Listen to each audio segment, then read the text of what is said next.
At the outset, I would like to thank Dr. Sudhir Patari sir and the fine team for giving me this opportunity. It's actually a very extensive teaching program which has been conducted among DM neurology students as well as the DM neurology consultants as such. And it is actually conducting worldwide seminars, webinars, etc. So getting associated with spine is a big achievement, like a big thing for me. And through me, actually, you are getting into a forum of very great neurologists. With this, I'll straight away go to the questions. This is actually not a capsule where all topics would be cramped and told to you in a capsule form, spoon feeding, stuff won't be given. But what we plan to do is to make you read the textbook and have an MCQ orientation of the textbook and make it fun while learning all the points. So I have made my slides a bit more colorful for this aspect. And I would start by asking you this question. Which one of the following parts of the brain is associated with control of visual reflexes? So seeing this question, we know that they are asking about visual reflexes, which are and their controls. So visual reflexes in a go, like it's actually just the consensual light reflex and the consensual reflex. And pathway, all are familiar with the visual pathway and as well as the reflex pathway. And but if you see the MCQ options, they have not straight away given you the parts of the brain like cerebrum, midbrain, pons, or medulla. They have tried to emphasize or accommodate the embryology part. So learning neurology is to study some parts from the neuroembryology, neuroanatomy also is to be studied. So I'll just brief you that in embryology, first thing is to appear as a neural plate for the nervous system development. So it occurs by about 16 days that the neural plate develops, and by about 22 days, the neural tube develops. And we need to be aware of some defects here in the neural tube. And the neural tube actually closes from behind at the region of medulla first at about 22 days. And anterior core is closed, that is the anterior portion is closed at about 25 days. And by about end of the 4th week, the posterior neuropore, that is a caudal region, basically our lumbosacral region gets closed by about 28 days. So 25 anterior, 28 posterior, and we get the neural tube. So this is actually the neurulation part of the embryogenesis. And after this embryogenesis, we know that folds are formed within the brain. Basically, the 3 primary brain vesicles, the proson, meson, and the rhombencephalon. Further, they divide to form the cerebrum. Diencephalon forms the thalamus, hypothalamus, and epithalamus. And metencephalon forms the pons cerebellum. And myelin to the medulla. So all these could be asked in your exam as questions. For example, I'll tell you where does the cerebellum arise from, or which is the 5-week embryos part of the cerebellum. All the same options will be given to you. You shouldn't get confused that it is whether meson, meten, or myelin. And as you know, visual pathway, everybody is very clear of it. And the visual pathway starts from the retina to the optic nerve, and it has deposition of the pretectal nucleus, the pretectal region. It goes to both sides through the Edinger-Westphal nucleus, comes back as short ciliary nerves causing the contraction of the pupils to have the light reflex, both direct and consensual. So our question was what is the part of the brain which is controlling the visual reflex. So most of them have answered right. It is actually midbrain, and midbrain is derived from mesencephalon. So which part of this, which of the following is not included in the part of a pupillary reflex pathway? And by the time you have seen the visual pathway, you have studied the brain embryology in brief. And now I think most of them will not make mistake in this. The lateral geniculate body is not included within the visual in the pupillary reflex pathway. It's continuous as a visual pathway. And so that is the reason why I told you that you have to have a associative learning. So we learn the visual pathway, but if you are not thorough, we may get confused in this pathway parts. And so the lateral geniculate body is a derivative of which part actually? So we are learning in steps that how the embryology and the functionality is related to. I thought most of you would make mistake because you all have all been thorough with the topic. So lateral geniculate body is not a part of mesencephalon. In a one go, you may think that it comes in the visual pathway, and so it should be the midbrain, but it's not. So if you see, lateral geniculate body and medial geniculate body are parts of thalamus, and medial geniculate body is concerned with hearing, and lateral geniculate body is concerned with vision. Question I'll ask, this is an EEG of a patient in the posterior segment, and what do you think is the wave we see here? Because it's an awake but resting and eyes closed patient. So what will be the waves? I know most of you had answered it right. This is actually the alpha waves. Why did I ask this, put this point here is because you should know that in the EEG, the alpha waves are produced basically from thalamus, especially from the lateral geniculate nucleus. And for the question, alpha waves were the first waves to be described, and it was otherwise known as the Berger waves because Hans Berger was who invented EEG in 1929, and first waves he described was the alpha waves. He also described the beta waves. Associated learning is actually a need of the hour because if you learn by paired association, every time you see a question, you relate between the two parts. Because about 20% of the questions, less than 20% are only repeats in the exams, and about 30 to 40% would be incoming questions coming in and around the repeats. So that is the importance of this learning.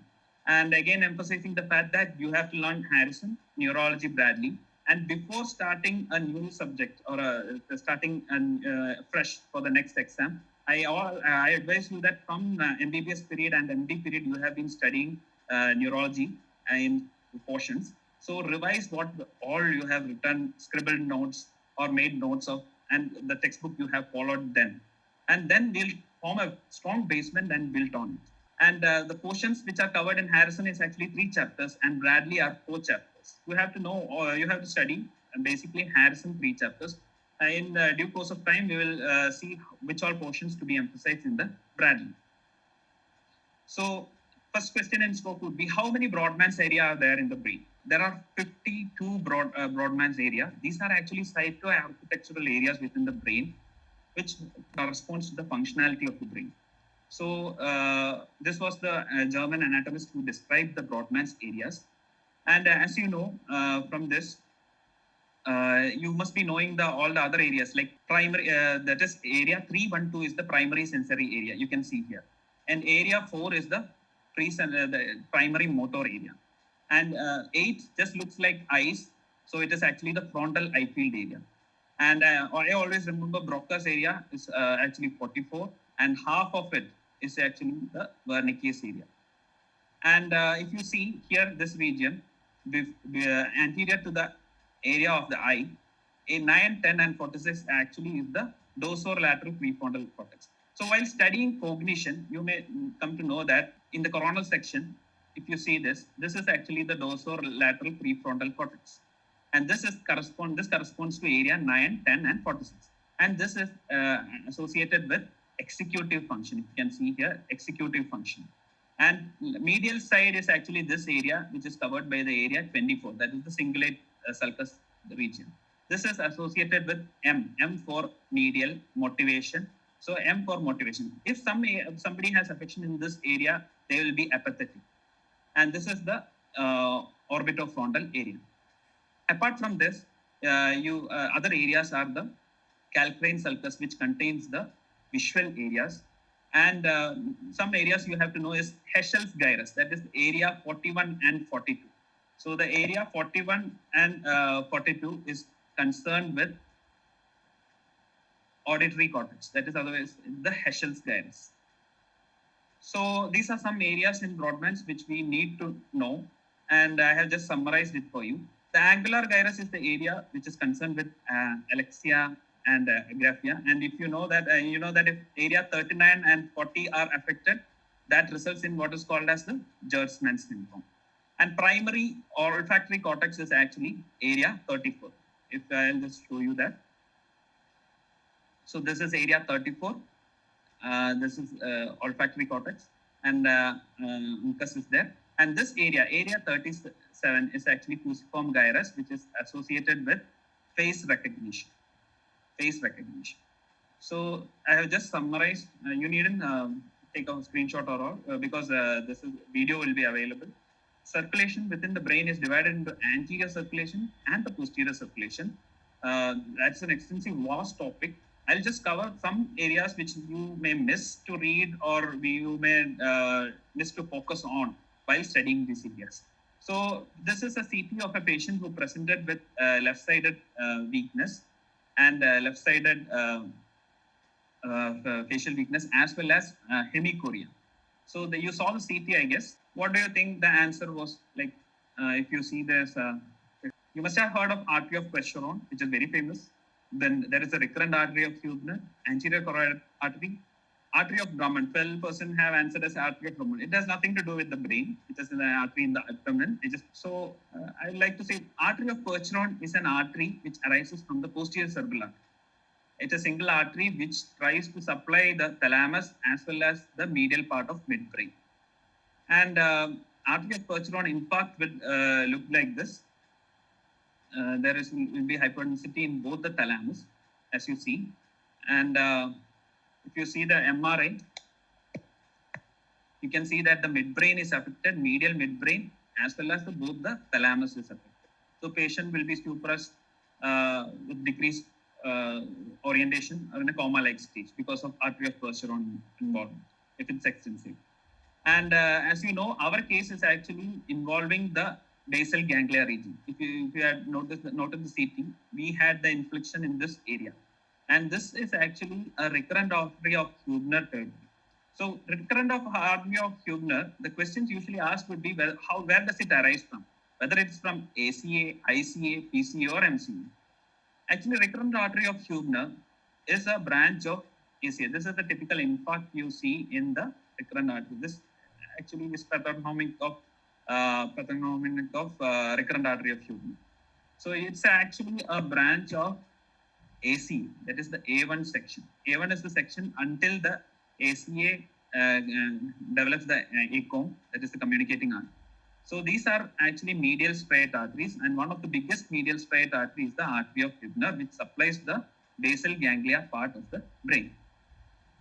And that is why we get hemichoria. Because of mild involvement of the internal capsule, we get the weakness of the corresponding area. So our answer is actually recurrent artery of Huebner. So another artery which is notorious to be usually asked in the questions is anterior carotid artery. What is the usual presentation of an anterior carotid artery syndrome, and which is usually not seen? If left side is affected, the right side should be having some symptoms. So that is the answer. So recurrent artery, and this anterior carotid artery has a symptom triad of contralateral hemiplegia, contralateral hemianesthesia, and contralateral hemianopia.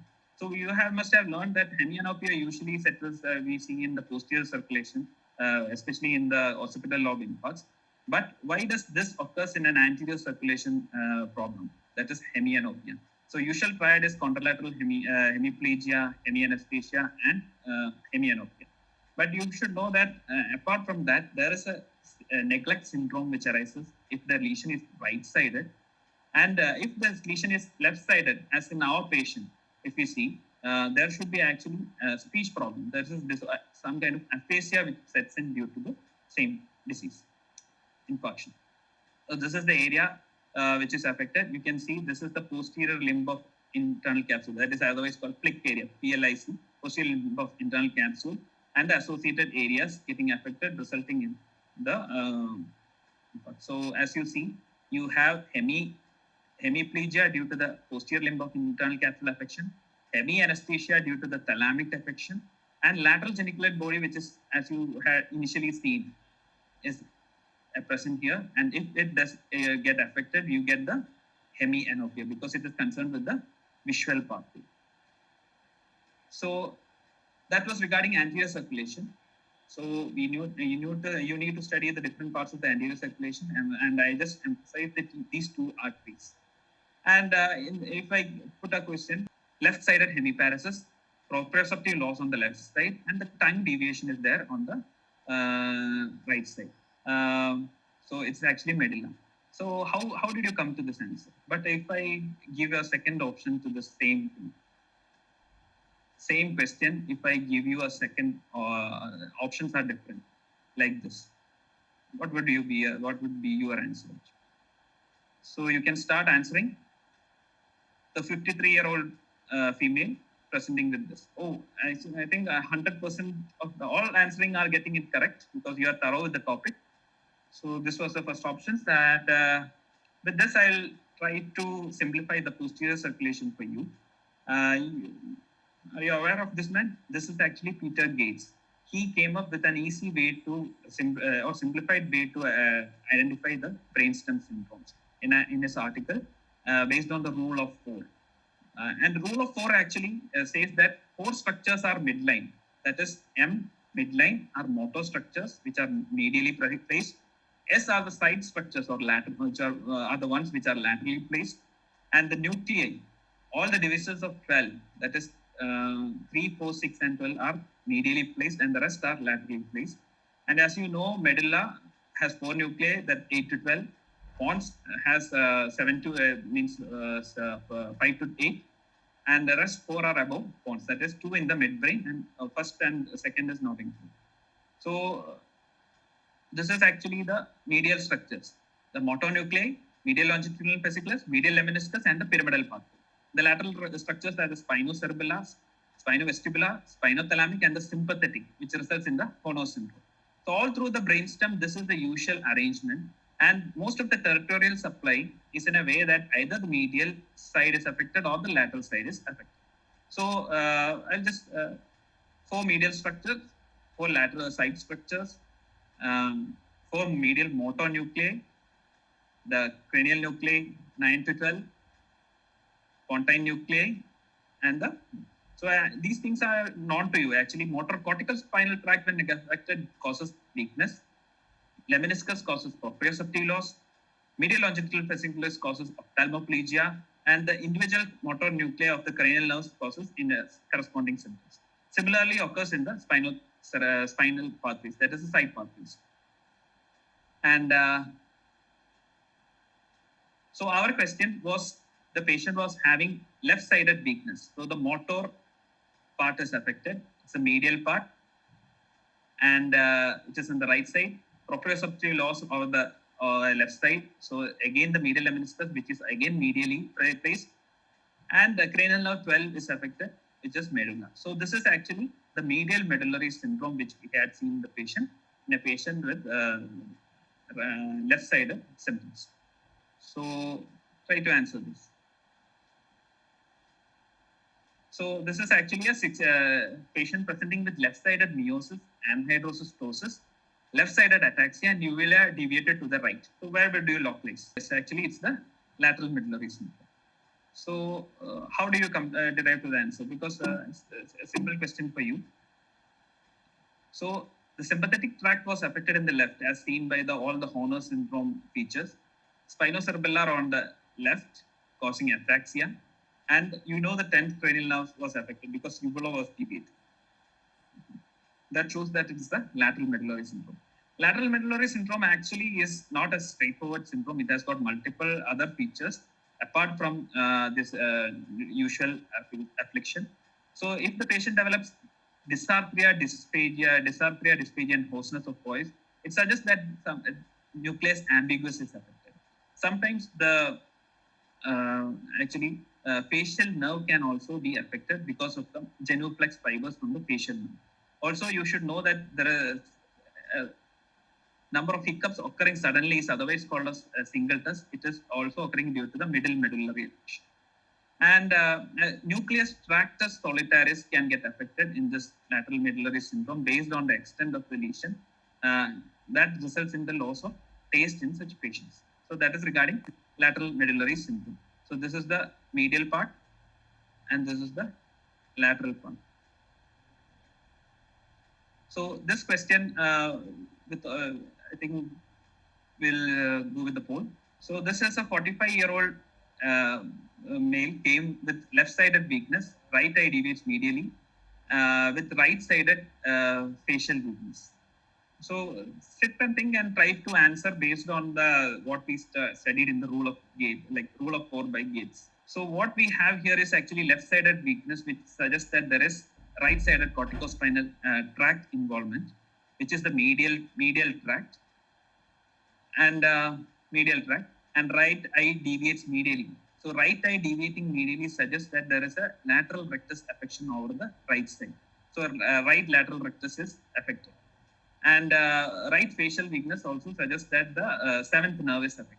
So in this patient, actually we have the seventh nerve affection, the sixth nerve affection, as well as the corticospinal tract, which is present medially, which is getting affected. So these are the areas getting affected, and hence it's actually a medial pontine structure affecting. So it is, as you rightly said, it is a medial pontine infarct. So same way, we'll try to answer. I think polling is taking more time, and you all are answering it well. So whether we should continue with the poll. So this is actually a 60-year-old male presented with left-sided ipsilateral ophthalmoplegia. Pupillary reflex is lost, and there is paralysis of the right arm and leg. So where do you localize? Most of you answered as a medial midbrain syndrome. So structures affected would be the third nerve on the left. The third nerve again, pupillary reflex is affected, so third again in the left. And the motor tract is affected, which is medially placed on the left. So it is actually a medial midbrain syndrome. And since you know, these syndromes are like midbrain syndromes are a bit confusing because we have the Claude syndrome, Benedict syndrome, Weber syndrome, Northern Angle syndrome, and the Perinaut syndrome, divided into basal region, which has the corticobulbar and the corticospinal tracts anteriorly. And also we have the tectum and the tegmental part. So smaller part is actually called the tectum, and this part is actually the larger one is called the tegmentum. And anterior to it, we have the basal portion, which has the corticospinal and the corticobulbar tracts. So in Weber syndrome, what happens is that the third nerve is arising from both sides from the periaqueductal gray. The fascicles come down like this. So in Weber syndrome, anterior part, that is actually these three are the tegmental syndromes, and these two are the tectal syndromes. And of the tegmental syndromes, Weber syndrome is much placed more anteriorly to affect the basal region in the corticospinal tract. So third nerve is affected, and also the opposite side there is weakness because of the corticospinal tract affection. And Claude is actually proper tegmental syndrome, which affects mainly the red nucleus, and we have the superior cerebellar peduncle here. So that is also affected along with the fascicle. So in which, and less of hemiplegia or weakness because corticospinal tract is not affected. So Claude is actually more posterior or correct midline syndrome, medial syndrome, localized within the tegmentum. And the Benedict syndrome actually is the combination of Weber and Claude. Benedict is actually a larger syndrome which encompasses the red nucleus, the corticospinal tract, as well as the superior spinal, the cerebellar tract. That is superior cerebellar peduncle. So it is actually a combination of all these. And now coming to Northern Angel syndrome, it is a tectal syndrome, and hence oculomotor palsy, ipsilateral cerebellar ataxia, and usually occurs due to gliomas occurring in the region. And these syndromes are mostly the tegmental syndromes are occurring due to the infarcts. And Perinaut syndrome is a dorsal midbrain syndrome. Posterior part is affected. We have a commissure going, which is concerned with the upgaze. So there is paralysis of upgaze in case of Perinaut syndrome. And there is light near dissociation, and there is a retraction and convergent retraction nystagmus occurring within the Perinaut. So that is a question asked. Convergent retraction nystagmus is present in which syndrome? And recently in the AIMS, this time the Foville syndrome was asked, which is a caudal tegmental pontine syndrome. And you have to study this separate syndromes occurring. These are the pontine syndromes, and these are the medullary syndromes. As you know, Wallenberg syndrome is otherwise called it's otherwise called a pica syndrome, but usual artery affection, most common artery affection in the pica Wallenberg syndrome is actually not pica. More than 50% is by the vertebral artery, and the second only comes the pica. And medial medullary syndrome is otherwise called as Digerine syndrome. And if you have a combination of Wallenberg and Digerine, it is otherwise called a hemimedullary syndrome. Both the medial and the lateral medulla is affected. Then It is otherwise called Babinski-Nagioti syndrome, which will have the combination of both these syndromes. And if there is Wallenberg syndrome just with an addition of ipsilateral hemiplegia, it is otherwise given a name of Opalski syndrome. So these are the usual midbrain ponts and the medullary syndromes. So with this, we have just summarized like anterior circulation is we have completed. Posterior circulation, some questions we have completed. How to come to a diagnosis? What are the different various names? Which are the usually asked questions?